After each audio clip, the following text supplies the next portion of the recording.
Thank you for joining us for this Mistango River Resources web presentation. My name is Keith Ben. I'm the Vice President of Exploration for Mistango River Resources. And before we launch into the presentation, of course, some forward-looking statements. We are in the mineral exploration and development business. It is a risky business, and all potential investors should be keenly aware of this. I'll leave it to our guests to read the rest of this disclaimer. I will also point out explicitly that in the course of this presentation, I'll mention some numbers relevant to reported historical production of historical gold mines and also some resource estimates, and all of which Mistango River Resources considers to be only historical in nature. Mistango River has its exploration programs heavily focused on the southern Abitibi Greenstone Belt in northeastern Ontario, and specifically along the Larder Cadillac Fault Zone, which is labeled in this map and subsequent maps as LCFZ. It's one of the major regional controlling structures on the distribution of gold deposits in the Abitibi Greenstone Belt, as you can see from the inspection of this map. Our land holdings are within the red dashed oval and include part of the Kirkland Lake Camp, one of the great high-grade gold producing camps in the world. And it stretches to the east almost as far as the Care Addison mine that's labeled here on this map. So we're situated right on one of the great gold producing, if you will, structures in one of the world's great gold producing greenstone belts here in northeastern Ontario. We have an excellent postal code. Here's a closer look at our land positions. We have two main exploration projects. In the west, just west of Kirkland Lake, is the Kirkland West project. In that project, we identified two zones, slightly distinct from each other in terms of geology. We're going to be focusing today mainly on the Baldwin Zone, which is in the western part of the Kirkland Lake gold mining camp, in fact. The Omega project here, further east, is about 30 kilometers east of Kirkland Lake. Right up close to the town of Larder Lake, which is on the north shore of Larder Lake, this large lake here. And it's also about 6 or 7 kilometers west of our sister company, Ore Finders McGarry project.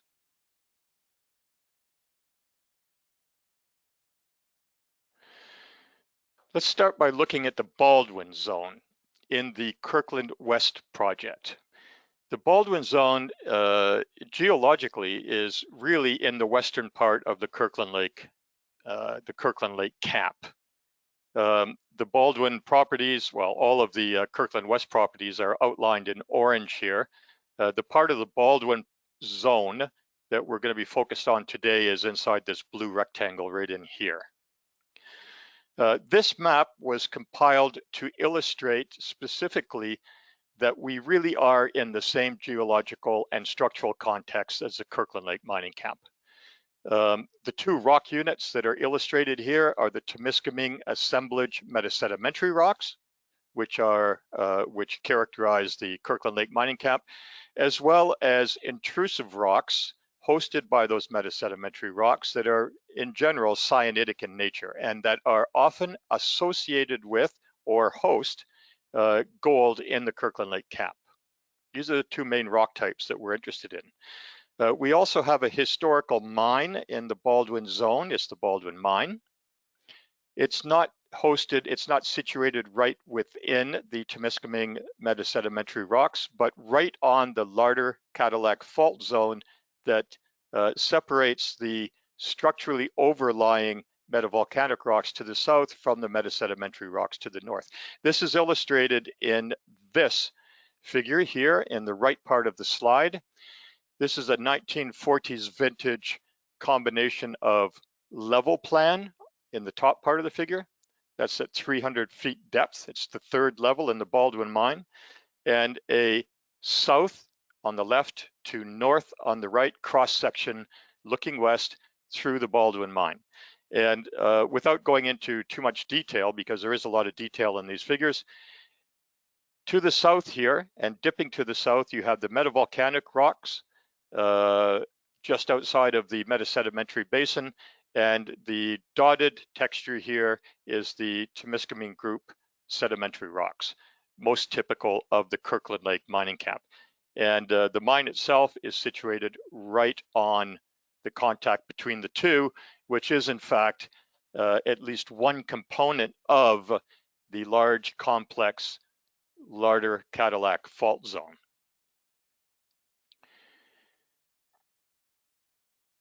Before launching our drilling campaign in the Baldwin Zone, we carried out a comprehensive targeting program, assembling all of the data layers, both historical data, some relatively old data, 1940s vintage geological maps, for instance, more recent geological maps. We also got out in the field, our geology team did, and collected over 240 grab samples that were all assayed, and all of those assays have been returned. We commissioned the reprocessing of a public domain aeromagnetic data set, and we generated new map products and completed an automated lineament analysis as well. That work was carried out by Mira Geoscience, based in Montreal. And we also commissioned a LiDAR survey that was carried out by TerraQuest that covers most of the Baldwin Zone, and that we used to generate a 50 centimeter digital elevation model, which gives us very high resolution topography that we did incorporate along with all of the other layers of information into our geological and structural interpretations. We then prepared our structural geology interpretive layers, tracing out fault structures based on all of those data. Then we defined drilling target zones based on two principal criteria.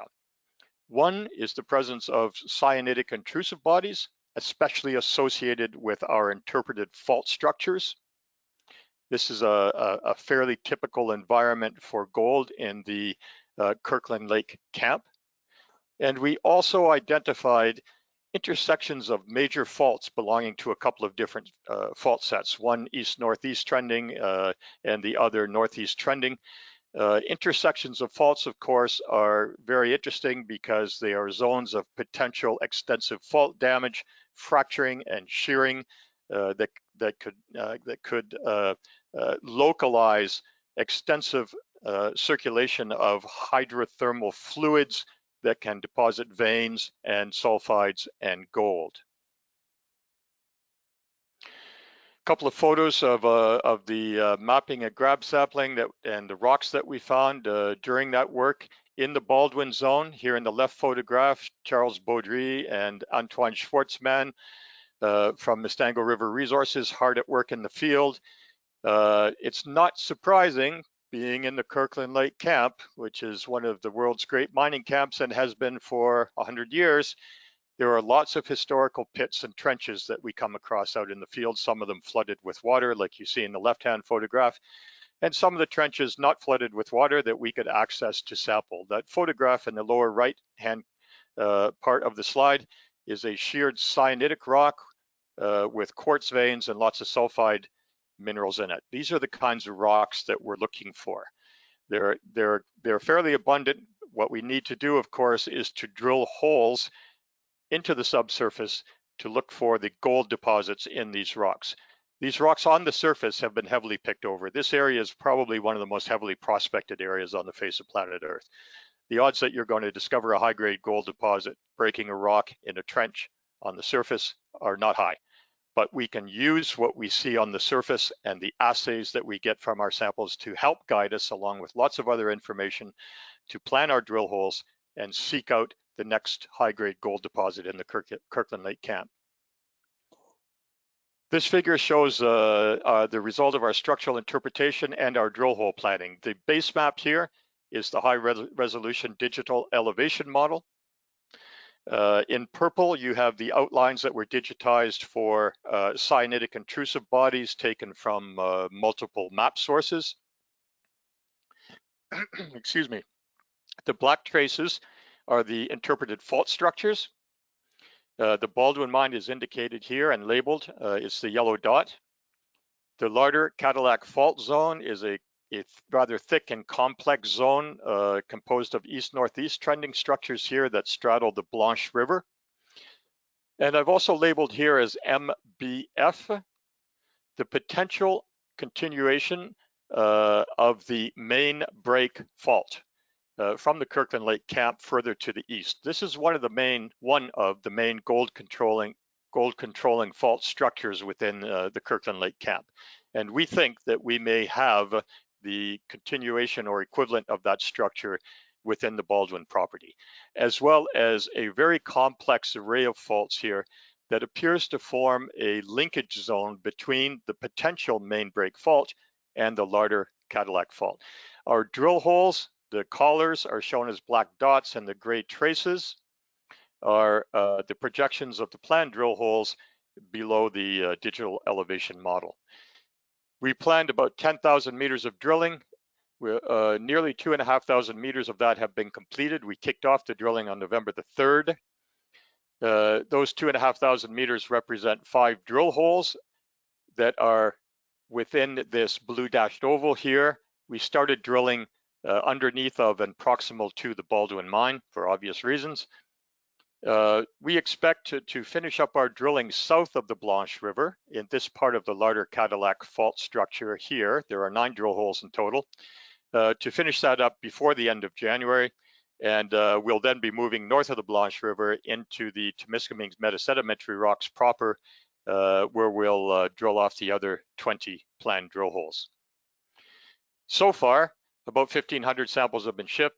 The assays have been coming back a bit slowly, as everybody working in gold exploration knows these days. Assay labs are heavily loaded up with work.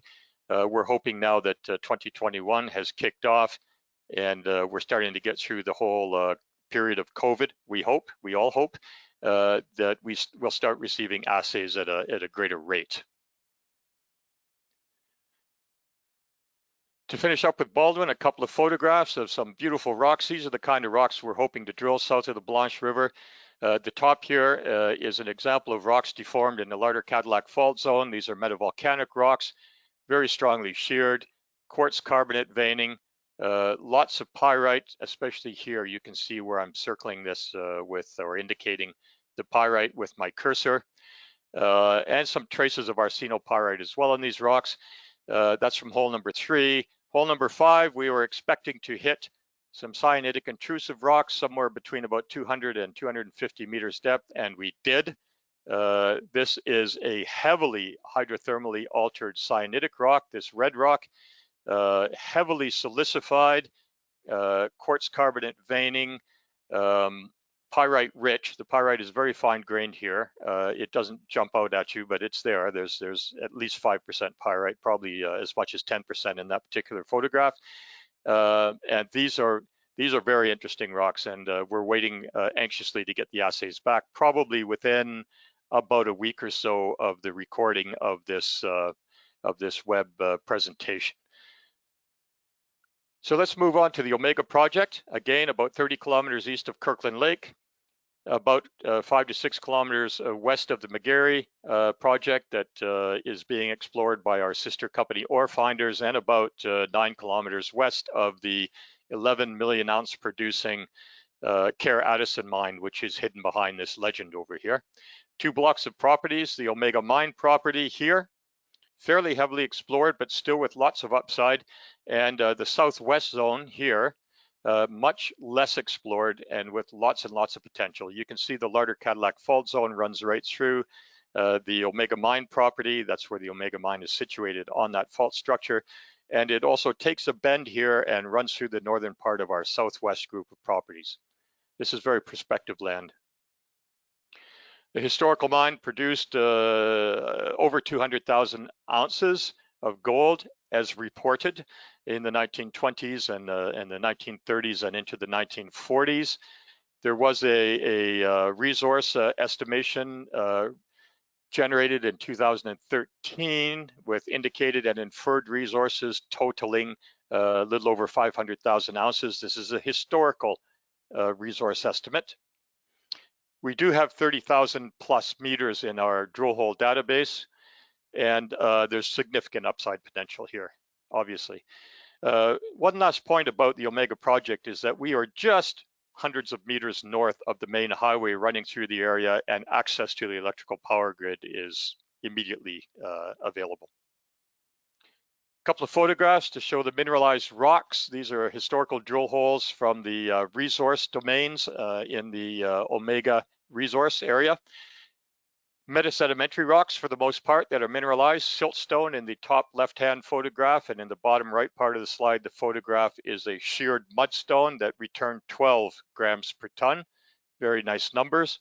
You can see that there's lots of sulfide mineralization associated with the quartz carbonate veining in these strongly sheared and strongly foliated rocks. At the Omega mine, these are the target rocks that we're looking for. In the southwest zone, which is a very much an underexplored region. These are a couple of photos I took out in the field with our geology team this summer. These are mafic metavolcanic rocks, strongly sheared, as you can see here. You can see the strong foliation in these rocks.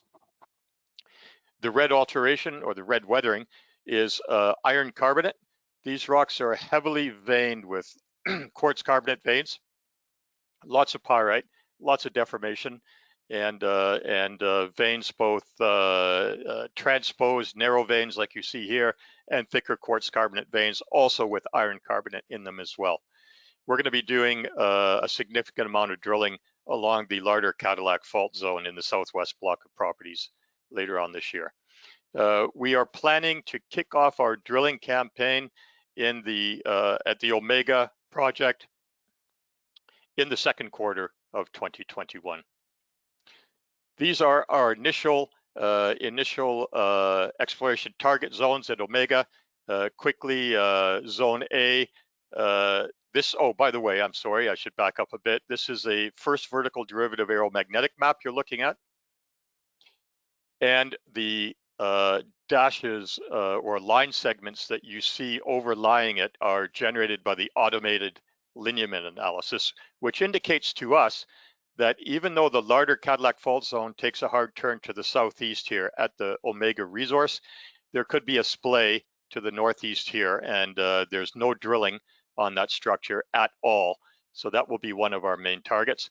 There's a strong magnetic anomaly here north of the resource. That magnetic unit shows a magnetic dropout, as we call it, right here. That is very suggestive of magnetite destruction in those rocks by hydrothermal fluids circulating through a structure that would cut through those rocks. That sort of signature is often associated with gold deposition. We'll be drilling in there as well. That unit may be an iron formation, or it may be a magnetite-rich alkaline intrusion. That remains to be seen. But it's an interesting exploration target for sure. And Zone C is in the northern part of the southwest block of properties here. You can see that there is some historical drilling here and a very little bit over here in the western part. We did a fair amount of prospecting in here this summer. It looks very good. It looks very prospective, and we'll be doing some drilling in there as well. So that wraps it up for this overview of Mistango River's resources exploration programs in the southern Abitibi Belt. On behalf of the Mistango management team, I'd like to thank you for participating in this web presentation. And thank you also for following Mistango River Resources exploration programs and our progress. And we hope you'll continue to follow us through 2021 and well beyond.